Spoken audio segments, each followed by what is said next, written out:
Hello, I'm Debbie Howard from Senior Living Smart, and today I am been so looking forward to talking to Maggie Seybold, Vice President of Customer Insights with Welcome Home Software, where she leads data-driven research and innovation that helps senior living operators better understand their markets, sales performance, and evolving customer behavior.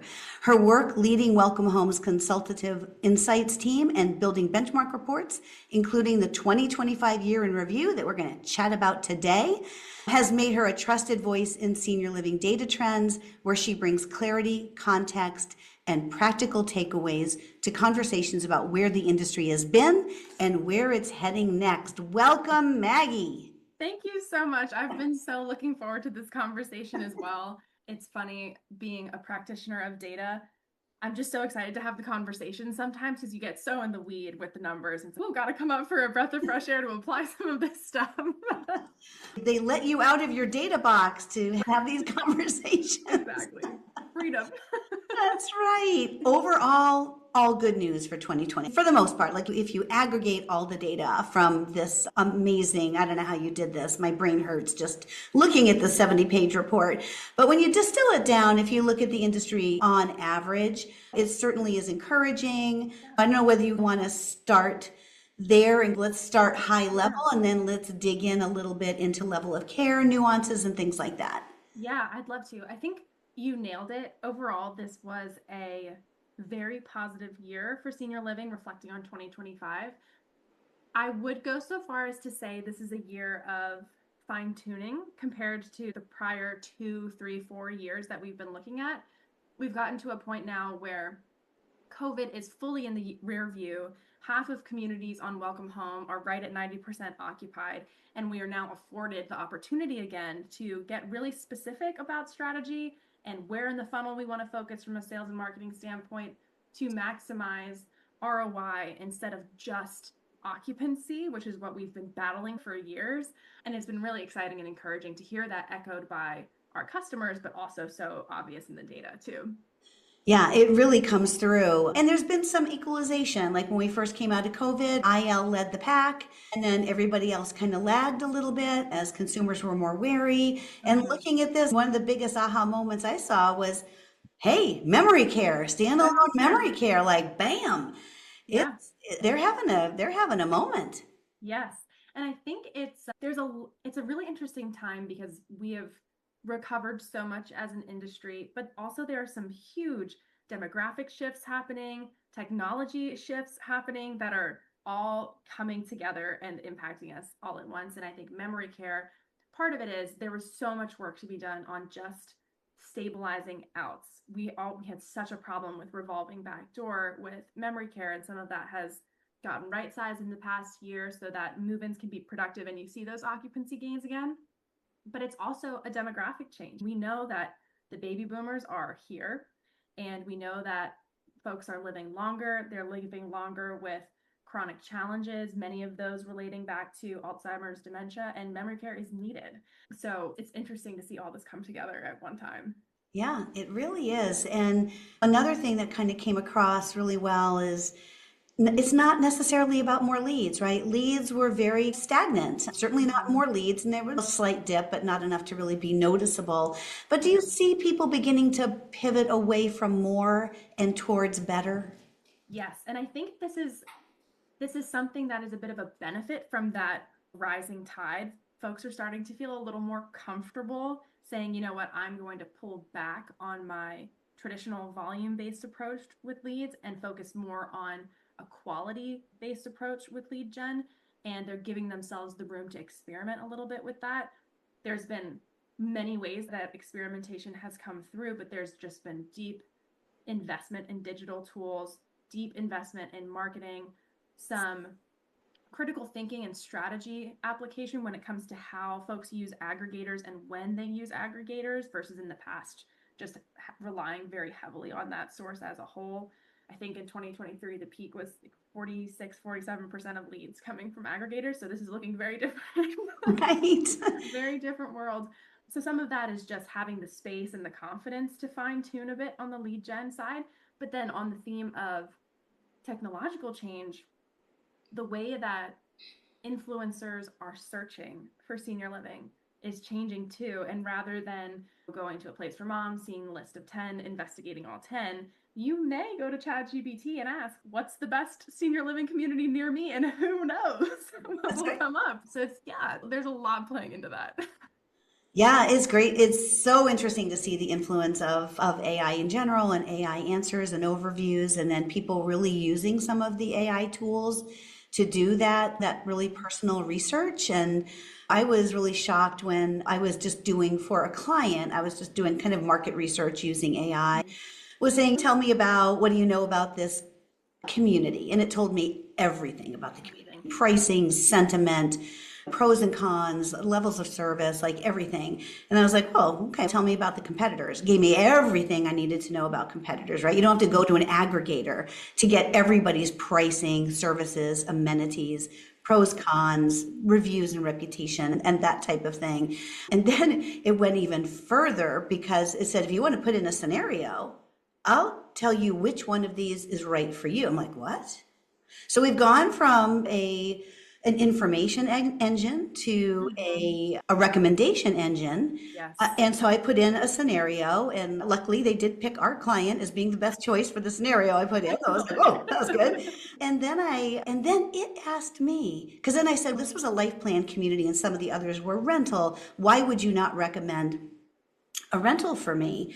And it went through and it like dissected the different things. And then it said to me, if you would like to put in the value of your home, your income and asset information, anything you're comfortable with sharing, I will do a 15-year projection, financial projection to let you know which one of these models. And I'm like, oh. Wow. So I think a lot of the role that aggregators played, really being that source of truth and having everything gated and just the way that model works is you don't need it anymore. So I saw this huge reduction in aggregator. It didn't seem to impact Maggie. The conversion is still like 3 to 6% conversion. Yeah. And conversions were up across the board, which is so exciting. And I think it's partially increased attention, but I think it is partially the impact of the quality of leads coming in too. Because to your point, there is so much more pre-vetting happening naturally that the Yeah. set of prospects you're getting, in theory, they're only looking at a couple options. They feel more comfortable with those options. They have some level of confidence about their fit and their ability to pay, which is often the biggest barrier. And so you get folks who are a better fit just out of the gate. And so your conversions go up for that reason. And then also having fewer leads that are a better fit creates more time for the sales director to spend time building the relationship, which is ultimately probably going to win you their business, Yeah. versus having to manage outreach with 40 folks instead of just 20 who really want to be where you are. Yeah, I love that you brought it back to the engagement with the salespeople because Mm-hmm. it's like there's so many widgets and tools and technology that are reinforcing a transactional nature at the top of the funnel because people just want answers and they're researching and not ready to speak with sales yet. But once they make that pivot and they want to talk to sales, they want to talk to them immediately. Yes. They expect a very personalized nurturing or an engagement. And I think ultimately, the highest level of empathy and humanity and creativity at the sales level really wins the day.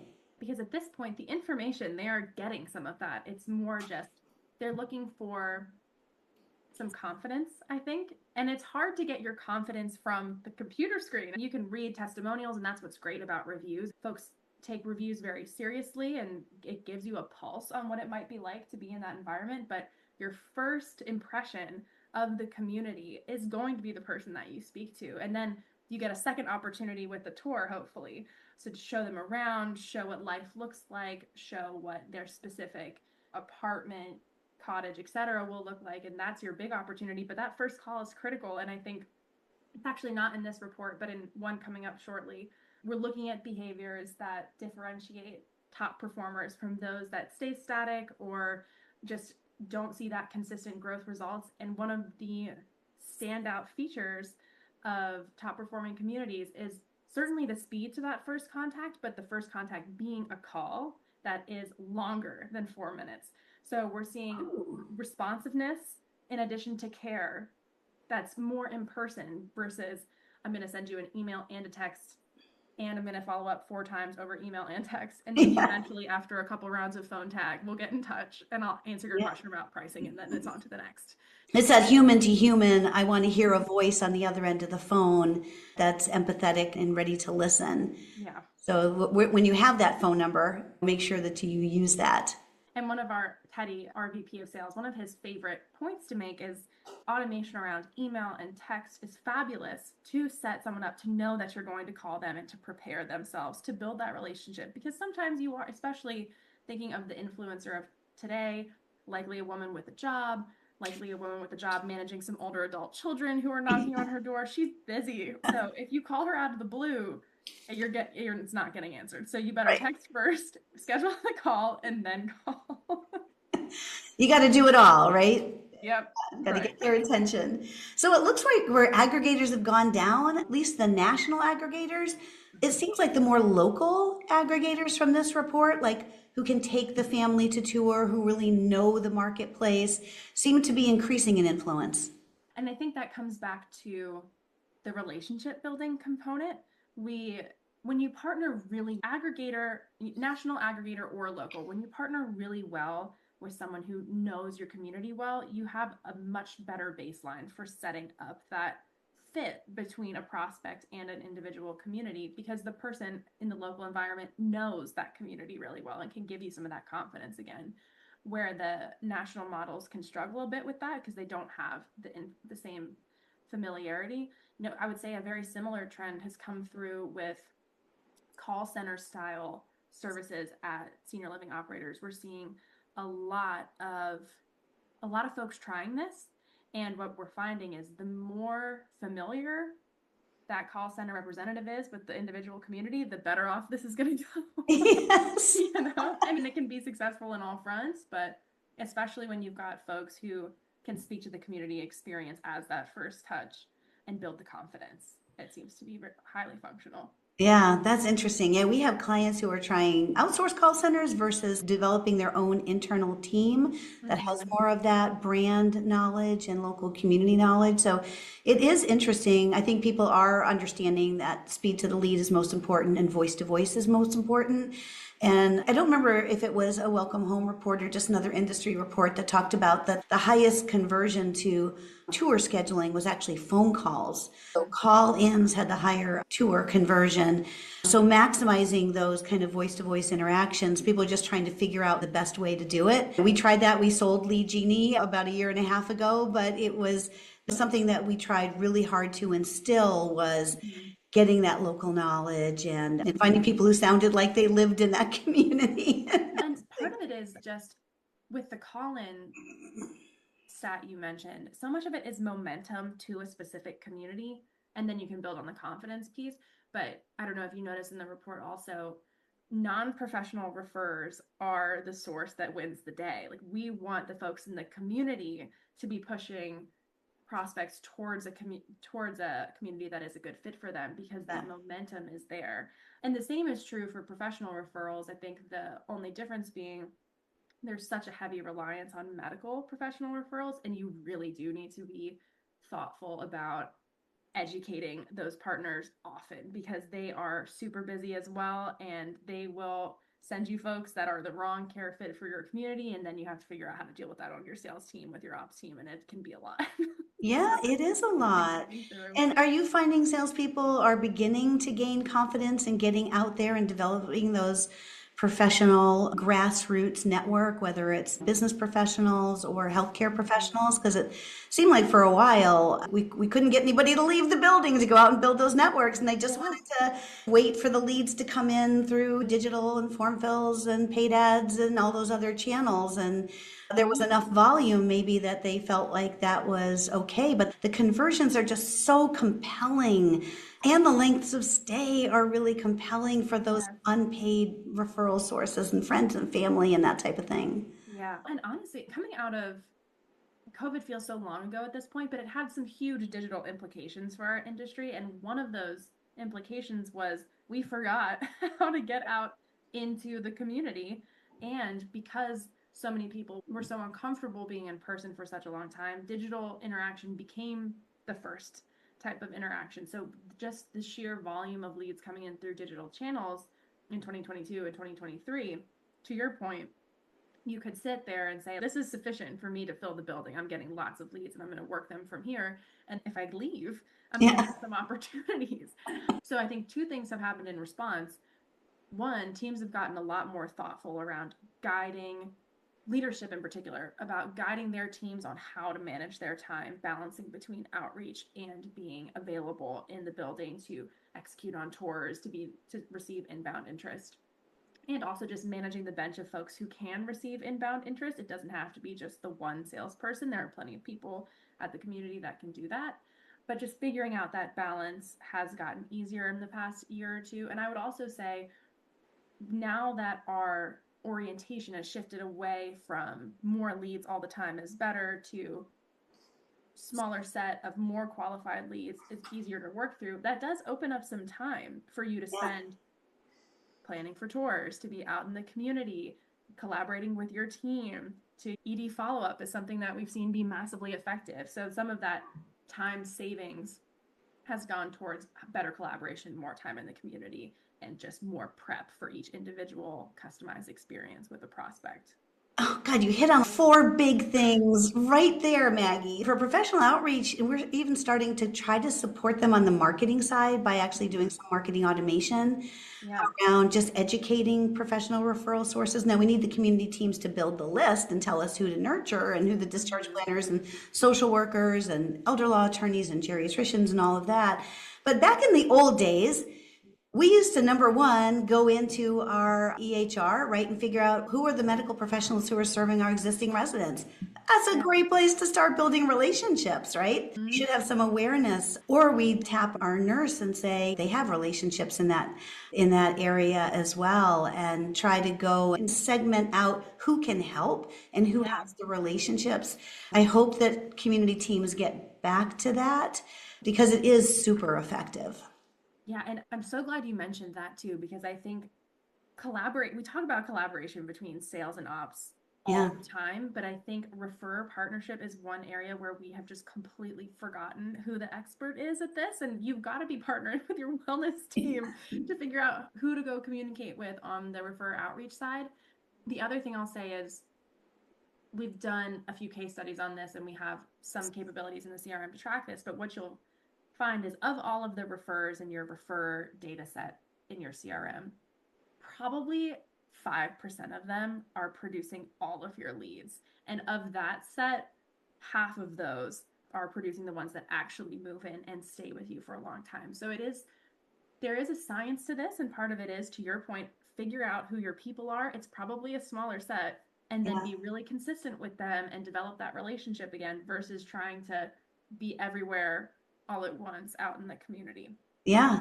And I think the problem is that people just didn't really have a lot of transparency into what are the conversion rates? Like we measure everything on the prospect side, but maybe not as closely on the professional referral side. Yeah. So when you can start having a dedicated landing page that referral sources can go to put in their referrals that can track not only what account, but who within the account is doing that. Now you can set up dashboards that really show you how many people are trying to refer, how many of those referrals are qualified, and then transition into move-ins.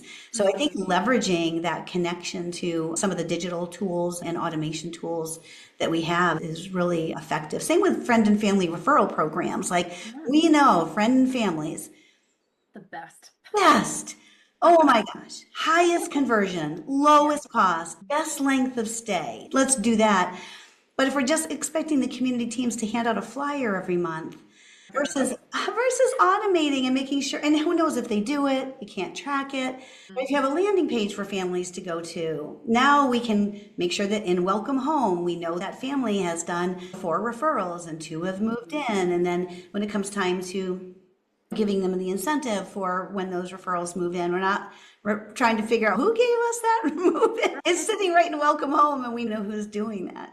Yeah, it really does come down to consistency on the refer generation side because we all live such busy lives. If you see a screen once or a flyer once, maybe it lodges, maybe it doesn't. You have to see it a few more times to remember, and it needs to strike at the right moment. So just the consistency is very important. And it's one thing that we're thinking about a lot as the industry shifts and the buildings are going to more naturally fill up. We want to be focusing on building community from a sense of relationships within the residents, from a quality of life standpoint. And it does matter that we are attracting folks that are interested in what we have.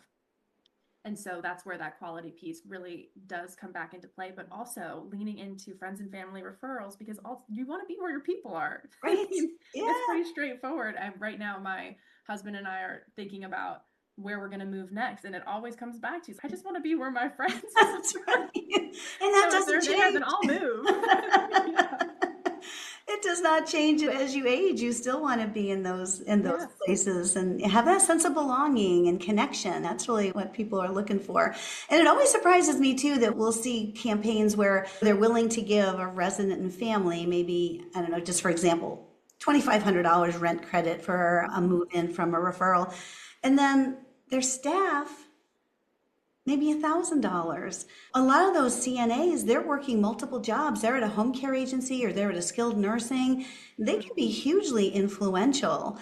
And so I'm all for up leveling to make sure that our staff gets the same treatment and benefit as the friends and families do. Yes. And I think it's just the fundamentals of a good team. You want your team to believe in your product and champion your company. And Yeah. so if you give your team a reason to do that, that will pay off in a big way out in the industry. We all go and do things like get our hair, maybe not some of the boys, but we all go and get our hair done and we talk about our jobs. We talk about the people we meet in a day, and it just happens naturally. So it is really important to make sure your team is happy and also cover all your bases from a referral standpoint.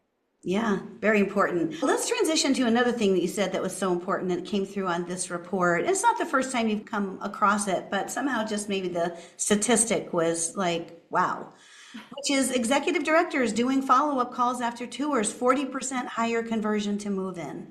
Mm-hmm. Oh my, how difficult is it to pick up the phone, introduce yourself, tell us about your visit? Because everyone wants to go right to the top. They want to go to the boss, not the salesperson. And isn't that the truth? But I think so we did a whole case study on this effect of how the executive director engages in sales and the impact that it has. And we looked specifically at post-tour engagement. So this is a very small section of the sales funnel. What we found was executive director engagement after the tour in the form of a phone call, usually averaging between 3 and 4 minutes, increases the likelihood of a move-in meaningfully and also shortens the sales cycle meaningfully. And we're looking for areas where maybe there's some hesitancy and we're trying to give that prospect some comfort, and the executive director is the comfort. Yeah. They're coming in, they're the representative of the community, they run the community, they're remembering your name.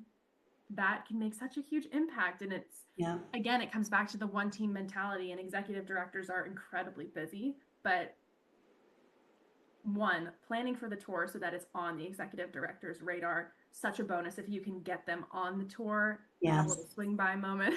Yeah. And then you do a follow-up call after, hey, I hope you had a great tour. If you have any questions or concerns, please come directly to me, already replicating the relationship you might have if Yeah. you were to be a resident. So it's I think it's in our Q2 benchmarks report, which is now all on the Senior Care Insights portal, and I can touch on where to find that later, but it's a fascinating one. Yeah. Yep.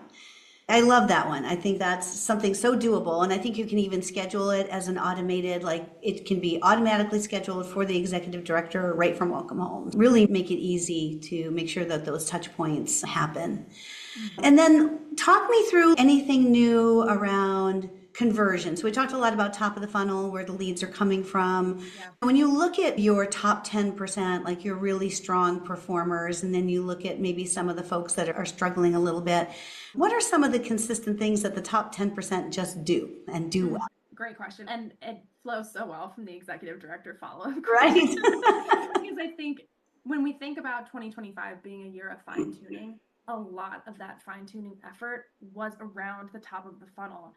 And Welcome Home is so determined to get people focused on Tour to Move in 2026. Yeah. The reason for that is in 2025, we had more tours as an industry than we've had before. We're doing a great job converting, and then we just lose track of them after the tour. Yes. So, two themes that really stick out for those that do incredibly well on the Tour to Move in side. First is immediate follow up. So, it's that executive director call, it's that follow up from a sales director, it's a thoughtful note, it's a brochure about an activity they mentioned on the tour that you have coming up in the next couple weeks. Just maintaining the touch point right out of the gate. And then the second thing, which is so obvious, but just don't forget about that. Yeah. We have a report in Welcome Home called the Dwell Time Report. I And love that one. It's my favorite. So good. So good. And it shows you how long your set of prospects have been in a particular stage by period of time. So number of folks that have been post tour for 15 days versus 15 to 30 days versus 30 to 60. And oftentimes you see there's a lot of people in that 60, 90, 120 plus day bucket. And these are folks that either we've lost track of, or they tell us that they need some time and space, but they are folks that we should keep warm. We should continue communicating that with them, keeping the door open for contact. But frankly, my guidance is that you shouldn't have 90% of your leads in that bucket. You really do want people communicated within the month as often as you can, especially if you're getting indication post-tour that they're giving you really high post-tour survey scores. They're saying they're likely to move in. They're leaving Google reviews. Don't lose that person. And that happens more than you would think. So I think just real discipline around follow-up and management of leads post-tour is truly the secret. And I think using the tools that you can to make that easier through automation and scheduled activities is certainly a piece of the puzzle, but part of it is also organization of your information. So when they do call back in, you remember we have a great AI prospect snapshot tool that will summarize every activity that we have on that person and what they've said, what they're looking for. Pull that up so that when you see their phone number, yes. you're like, oh yeah, I remember you saying your decision timeline is in 3 weeks. So let's talk about next steps and paperwork and how are you feeling. There's just so much work to do on Tour to Move, and obviously this is something I'm passionate about. I'm curious if any of that resonates. I am too, because honestly, as a marketing agency, like our success is measured on not just how many leads do we generate for you or conversions. It's really about how many tours and do we schedule, how many phone calls, are converted, and then how many people move in. And it breaks my heart when I see I go and see all the recent tours, and then I'll go into a CRM and find out that those tours are just sitting there and there's either no next step or mostly it's past due. Just a lot of post-tour past due. So I will say that although nothing beats, especially post-tour, that warm, human, empathetic connection, at least have a safety net of marketing automation that's going to be at least keeping in touch, sending a newsletter, updating people about events. Just not that it replaces, never going to replace it, but it will be a safety net, because what happens is a lot of times we'll see an overdue activity in the CRM, but then we'll go back into HubSpot and we'll see that they visited the website 3 times since the tour. They're still engaged. Yeah. But we're just not making the effort. And I know it's hard. I know there's always new leads coming in. New leads are always more exciting than older leads. But these are families who need help, and they just get stuck. They just get scared. They just get overwhelmed. So to have that warm nurturing that can support at least some degree of connection after the tour is. Yeah. Two strategies we've seen be really successful from a sales training standpoint. Leaning into sales directors being incredibly competitive people. First thing that has worked really well, we do a mining for gold training that a lot of operators take and turn into a competition. So it's basically how many move-ins can you get from your leads that have dwelled for more than 60 days? Focus on that bucket and see how many move-ins you can get specifically from there. And sometimes there's an incentive attached to that, and sometimes there's not. But great competition to have to redirect focus to that list of folks that have been out of your direct line of sight for a little while. The second one is we have an engagement scoring tool It does what you would expect. It tells you if someone's very engaged, less engaged, not engaged, etc. But one of the best things about it is it's going to tell you when folks are about to dip into the next category. You see my name saying, hey, you have 5 leads, one of them being Maggie, who is about to go from hot to warm because we haven't reached out to her, she hasn't reached out to us. That is your immediate focus group. Do not let me go to warm. Keep me Right. green. That's right. And that framing too has been really helpful because so much of the challenge with this is just keeping track of everything that's going on. Some folks have thousands of prospects in their database, which is insane to think through. But just looking for ways to narrow your focus, whether that's let me focus in on the 60 to 90 day group, let me focus on the group that is about to go from hot to warm or warm to cold, and then just use automations and scheduled outreach to try and keep your hands on the rest. But it is a huge challenge and one that is so ripe with opportunity. Yeah. So something we're really focused on. I love the contest because salespeople are competitive and they love incentives. So Yes. yay. Yeah, even our sales team.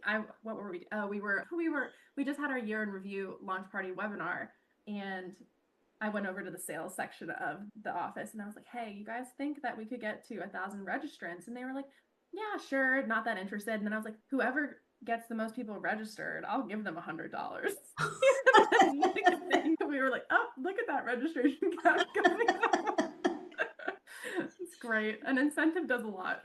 It does a lot. And it doesn't have to be, $100 is $100, but still, it's not like you're giving them $500. Exactly. Yeah, this is like a nice dinner for you, not even 2 Right. people at this point. I know that whatever works. Whatever works. So yeah, tour to move in is something we're really excited about leaning into. And I think the other piece of this report that it can be eye-opening for folks is just thinking about the impact that we think of sales as the journey from inquiry to move in, and then sometimes we forget what happens after that. Yeah. And length of stay is a metric that folks are really zeroing into now, and move out reasons, because they're wanting to see that improvement in NOI versus just occupancy. And ultimately, we need people to stay, especially if we're going to invest a ton into partnership with aggregators or on our digital spend. We need to make sure that the folks we get in the door have a positive experience and stay with us. And if they do leave, peeling back the curtain and saying, why? Is this an operational problem, or did we sell someone something that is not what we truly have? Or did they have the wrong impression about what they need and then we're not able to serve them appropriately? So there's a lot of focus on that side as well. Yeah, I'm glad to hear that. It's always a challenge, right, to measure those kinds of things. But length of stay, if you just focus on the urgent, the shorter the sales cycle, the shorter the length of stay. It's so funny. I was just visiting with a client, flew out, and welcome home client as well. And when we pulled their data around move-ins for 2025, 17% of their move-ins came from paid digital ads. Almost all Google search and PMAX ads. We have another client, also a welcome home client, that, same team, same strategy, same bidding strategy, same everything else. They had 3% of their move-ins from digital. Why? Because the 3% client only wants sales qualified leads. And so they're only getting the urgent, it's a very small people that are just ready to tour today, click to call, like that type of thing. But because they're putting all of their money into the smallest part of the funnel that has really the fewest and it's the most competitive to get, they're not building a pipeline. Whereas the client with 17% of their move-ins from paid ads, they're offering download a brochure, download our funding guide. And so because we're offering earlier top of the funnel conversion options, now they've got this pipeline of marketing qualified leads that are being nurtured, and they're advancing themselves without the sales team doing anything to a sales qualified lead through email automation.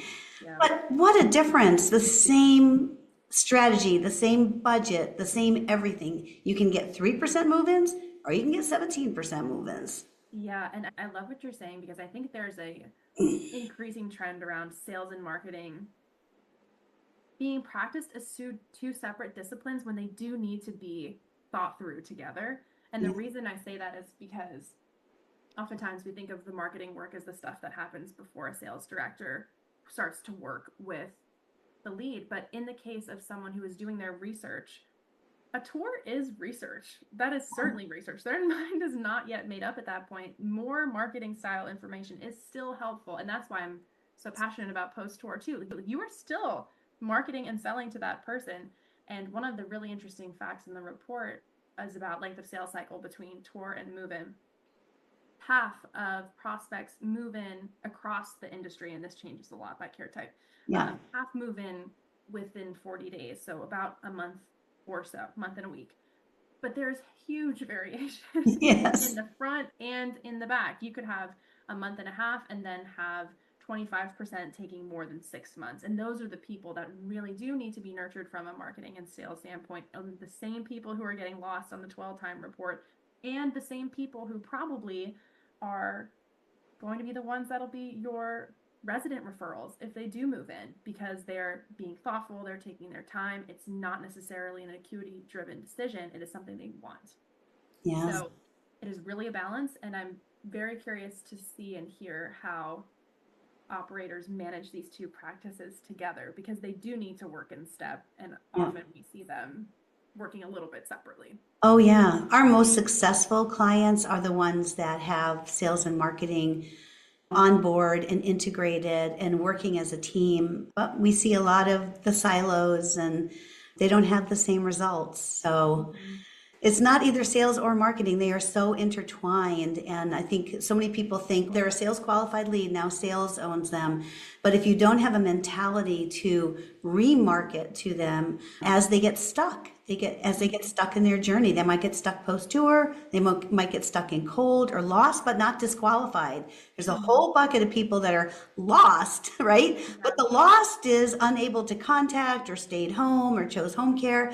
Okay, those are Band-Aid solutions. Those are not lost forever. But the minute you put them in the lost bucket, that's over. Truly. And I think that's when we think about where we're headed as an industry, the baby boomers are here. Demand for senior living is very high. There's not enough capacity to serve folks that want to be in senior living. Many of us are assuming that occupancy is just going to be a win. But the reality is we do need to think about NOI. And NOI means we need to think about the folks that are going to stay. And so to avoid the constant flywheel of just turnover, we do need to be really thoughtful about how's our marketing messaging attracting the right person? How are we continuing to market and nurture them through the whole sales funnel? And then even after they're a resident, how do we market to them some more about how great our community is so that they bring their friends? Yeah, no, it's about building brand ambassadors and being intentional about it. So taking a look at what does your transition process look like for new residents? And then do you have touch points around satisfaction? And even moving out, is there a consistent brand message to thank people for being part of your family and part of your community? It all sets a tone because we're all talking to each other, like you said, at the hairdresser or the bus stop or whatever. People are talking about your brand one way or another, and marketing and selling doesn't end with the move in. It's about building those brand ambassadors that will participate in your friend and family referral sources, generating your best and least expensive leads with the longest length of stay, and leave those great reviews. So I love that you guys are thinking through the whole journey. And one thing we were really excited about as part of our move into the data space, our broader move into the data space with Senior Care Insights, which we can touch on briefly in just a second. One of the reports we're building towards for the end of the year is Voice of the Prospect. And we are so excited to do a very large scale 20,000 plus respondent survey of how seniors and influencers are engaging with senior living in the marketing stage, when they become prospects, and then post sale, just to understand more of what they're looking for, what information they're wanting, how they're inquiring, and just to be honest with ourselves about some of that and then connect it to the data, which is something that has not been done in the past in this industry. So really looking at how do results actually line up with how people are feeling about this journey. And I've got so many questions. I want to know how AI is being used in part of the journey. I want to know about perception of senior living and what makes it exciting versus not. I'm just so thrilled to get into that and then to tie it to some of the real-time performance data we have. I think it's going to be an awesome project. We're going to have you back on when you have those results because everyone's going to want to hear about those. Tell us a little bit about the data, the reporting, how people can access them. Yeah, so our most recent release was our 2025 year in review. It's our 4th annual report. It's a look at all of the core sales and marketing KPIs across all care types, regions, urban and rural. It's really great data. As you mentioned, it is long. Yeah. It's 50 plus pages. I'm looking, yep, 55. So take the time to read through it. What has been so much fun about creating these reports is we do include the KPIs, but we also spend a lot of time on the takeaways and best practices. So there's some really valuable information in there about what to do with the insight versus just throwing a ton of data at you and being like, good luck. Right. So that's our most recent report. With that report, we launched a data platform called Senior Care Insights. Really, this is our response to a really heightened demand for data over the past 2 years. We have very rich data from thousands of communities that are on the CRM. And so we are going to push the margin on what we're able to deliver from an insight standpoint with that data, but also expand the sources we're pulling from. So thinking about that voice of the prospect survey, voice of the industry is coming up. We're releasing a top performers report shortly too. And we're expanding access to data monthly. So as part of Senior Care Insights, you can sign up for free. We'll put the link in here in the notes, I think. Yep. And just check it out. We're really excited to be expanding access to data. I think it's an area where we can improve as an industry, is taking some of these data points, turning them into insight, and then something that is making them easy to apply is the key, particularly for sales and marketing teams and leaders, because as we all know, we're super busy. Yes, we definitely are. I encourage everyone to check it out. We'll have a link to that in the show notes. You can go and grab this great report. And Maggie, if people want to reach out to you to learn more, what's the best way to get in hold of you? I'm on LinkedIn, Maggie Seybold. You could just shoot me a message. Also, a little hack about Welcome Home is all of our emails are our first name dot last name at welcomehomesoftware.com. So if you ever need to get in touch with anybody, just draft it up and you got us. That's great. Feel free to email me as well. That's great. Maggie, thank you for sharing your senior living marketing perspectives with us. And hopefully they'll let you out to come to some of the conferences so that we can see you in person. So. Get some sunlight, anything right. anything by the beach. Feel free to invite me. Senior housing news is coming. Yes, I'm excited for that one. All righty, take care. Thanks, Debbie. Thank you.